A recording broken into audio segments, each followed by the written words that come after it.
রাজধানীতে প্রতীক্ষিত বৃষ্টিতে কিছুটা স্বস্তি ফিরলেও উত্তাপ কমেনি কাঁচা বাজারে। টানা তাপপ্রবাহে সপ্তাহ ব্যবধানে অস্থিরতা দেখা গেছে রাজধানীর মুরগির বাজারে। কেজিতে 10 থেকে 20 টাকা বেশিতে বিক্রি হচ্ছে ব্রয়লার ও সোনালী মুরগি। দাম বেড়েছে লেয়ার মুরগিরও। ব্রয়লারও গত সপ্তাহে বেশি 200 টাকা, এই সপ্তাহে 210 টাকা বেচেছি। লেয়ার 230 টাকা, 330 টাকা গেছে, সপ্তাহে বেচেছি, সপ্তাহে 330 টাকা। পাকিস্তানি ঈদের আগে ছিল 340-50, এটা 380-90 টাকা বিক্রি হচ্ছে। উচ্চমূল্যের গরুর মাংস ও মাছের বিকল্প হিসাবে ব্রয়লার মুরগি ছিল মধ্য ও নিম্নবিত্তদের আমিষের প্রধান উৎস। কিন্তু ব্রয়লারেরও দাম বাড়ায় হতাশ ক্রেতারা। দাম বাইরে যাচ্ছে, মানুষের কিনতে সমস্যা হচ্ছে। মানুষ আগে হয়তো 2 কেজি কিনতো, 3 কেজি কিনতো, এখন কমায় কিনছে। ব্রয়লার মুরগি কিনছি কালকে কিনছি 200 টাকা, আজকে 210 টাকা।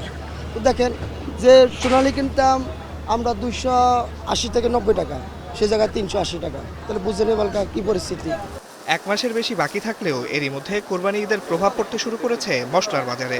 দাম বেড়েছে এলাচ, দারুচিনি, হলুদসহ বিভিন্ন মশলার দাম। এছাড়া সয়াবিন তেল, আদা, রসুন ও পেঁয়াজের দাম।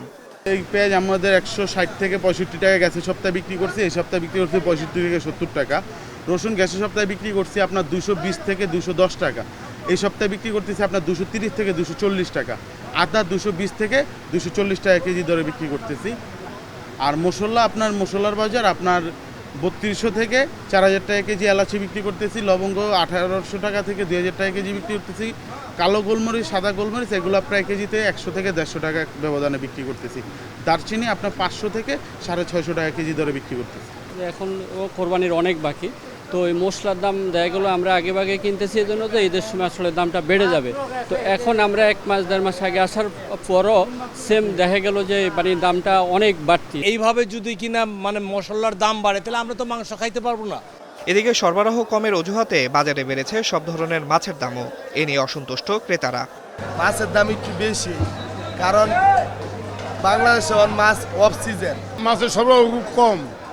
বৃষ্টি বাদল না হইলে মাছের আমদানি হবে না। বর্তমান যে বাজার মূল্য, এই বাজার মূল্য আসলে আমার মনে হয় 90% লোক আসলে এটা কনজিউম করার সক্ষমতা নাই। স্বস্তি নেই সবজির বাজারেও। কেজিতে বৃদ্ধি পেয়েছে প্রায় সব ধরনের সবজির দাম। তবে অপরিবর্তিত রয়েছে গরু ও খাসির মাংসের দাম। আসিফ ইকবাল, এখন, ঢাকা।